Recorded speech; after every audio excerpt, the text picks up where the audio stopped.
Wow, you guys, DA Alvin Bragg has finally been sued along with Juan Merchan. I've been telling you guys for a really long time that it's coming.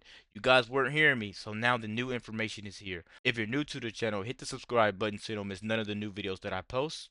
Let's get right to it. All right, we have some breaking news into our newsroom. We've just now learned that President-elect Donald Trump is suing Manhattan District Attorney Alvin Bragg and Judge Juan Merchan over his denial of the president-elect's immunity motions. I'm going to bring in ABC News senior reporter Catherine Faulders for more on this. Of course, this is happening ahead of Friday, in which he was set to be sentenced, right, on those 34 felony counts for falsifying business records. So is all of this tied together here, Catherine?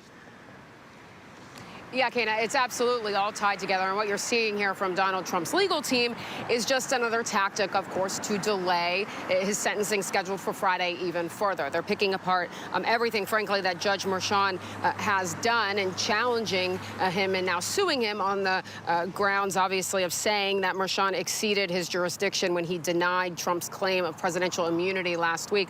Of course, this comes as they're asking the judge to halt that sentencing scheduled for Friday.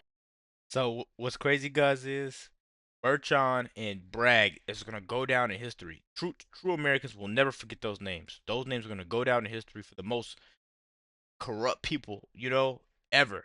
Let's keep going, guys. The DA, for his part, responded to that and said that they believe that the sentencing should go forward. The judge obviously has said he intends to have that sentencing and that hearing for Friday. So we'll see if what they're doing tonight, at least, this lawsuit against Alvin Bragg and the judge overseeing this, Juan Merchan, if this actually works at all in terms of furthering their delay. Now, in terms of next steps here, we do know that this full lawsuit that they filed will come out tomorrow morning, and there are oral arguments scheduled for tomorrow. So we will see his lawyers at least argue this in court in New York tomorrow morning, Kana.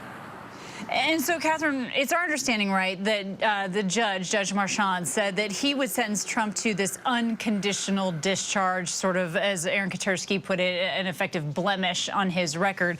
So what are the efforts here in terms of, on Trump's part, to try to delay that, to delay the sentencing again of an unconditional discharge? And how does Alvin Bragg fall into all of this now?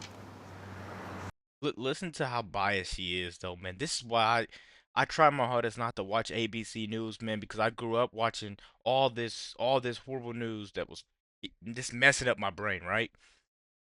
Just listen to how he's answering the questions, man. True Americans are never gonna be able to forget what these people have done to us. We'll never be able to forgive and forget. I personally can't, because it's been biased news network. They've been treating him biasly, just in general. That's why he's suing Alvin Bragg and Juan Merchan right now. Keep going, guys. Yeah, look, on the one hand, in terms of that unconditional discharge sentencing that he's indicated, the Trump legal team behind the scenes would think that that's a victory. That's great for them, right? There was prison time on the table here. Now, we never thought it would get to that, but that is what the type of sentence they were looking at. Now, on the other hand, the reason that they are asking for a delay and now suing is because they don't want their client, Donald Trump, of course, will be the next president on January 20th, to then be a convicted felon. His record will always reflect that he's a convicted felon if he is, of course, sentenced just 10 days before the inauguration. So like many of Donald Trump's legal tactics, delay, delay, delay. That is what they're trying to do here. They're seeing if they can push that sentencing at least until the inauguration. I'm not sure that this has merit or that it will stand, but the reality is that they will be able to present their arguments on why they're suing Alvin Bragg and Merchan in court tomorrow morning in New York. We could have some more clarity on all of this and whether this will happen on Friday, which at this point it will, but we should have more clarity on that tomorrow during those arguments. So, guys, why are we sitting here acting like she doesn't know why these clowns are getting sued? They're obviously corrupt. This is lawfare, right? Election interference, taking money from the people, using this money for whatever, right? Hey, let me know who you guys think is next. Fonnie Willis, Letitia come on, who do you guys think is next? I've been telling you guys it's coming. Karma is on its way. Let me know what you guys think about this quick video. Be sure to like, comment, subscribe if you're new. And as always, let me know what to react to. We're out.